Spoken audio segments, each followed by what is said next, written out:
হাওড়া কর্পোরেশনের গেটে এমন বিক্ষোভ প্রদর্শন করব, সে বিক্ষোভ প্রদর্শনে সারা বাংলা জ্বলে উঠবে, দায়িত্ব নিয়ে বলে গেলাম। তাই সকলকে আমার অনুরোধ, আগামী সকাল 10টার মধ্যে এই আমার হাতে গড়া 13খানা সেক্টর, এই 13খানা সেক্টরের মধ্যে যদি 4খানা সেক্টর আসে, এখানে বিজেপি দেশের স্বরাষ্ট্রমন্ত্রী এসে দেখবে যে হাওড়া জেলায় এত বিজেপির সমর্থক নেই যারা মিছিল করে আমার পিছিয়ে পড়া ডক্টর বি.এস. আম্বেদকরের নামে অপমান করলে, একটা ঘুষি মারলে 1000 ঘুষি পড়বে। এটা দায়িত্ব নিয়ে বলে গেলাম।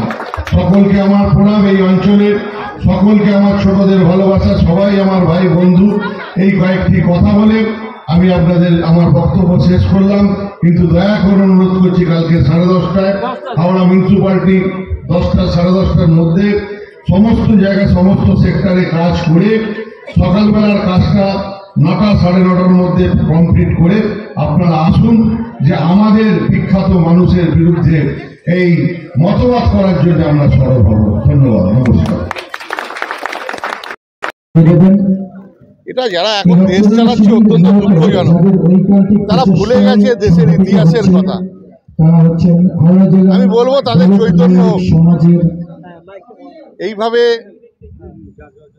দেশের যারা দেশকে স্বাধীন করেছে, আমরা শ্রীকৃষ্ণদেব, শ্রীরামচন্দ্র, মা দুর্গাকে ভগবান ভাবি, আবার তথানুরূপভাবে আমরা মহাত্মা গান্ধীকে রাষ্ট্রপিতা জানি। আমরা তথানুরূপভাবে নেতাজি সুভাষ বোস না থাকলে আজকে আমরা দেশের মানুষ স্বাধীন হতে পারতাম না।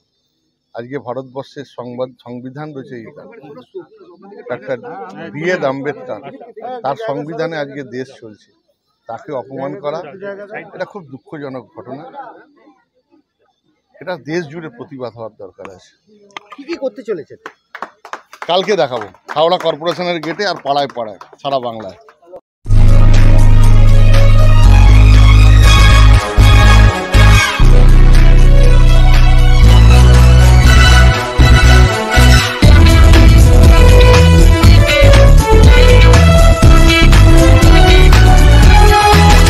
আপনারা দেখছেন NPS নিউজ, সবার সাথে সবার মাঝে।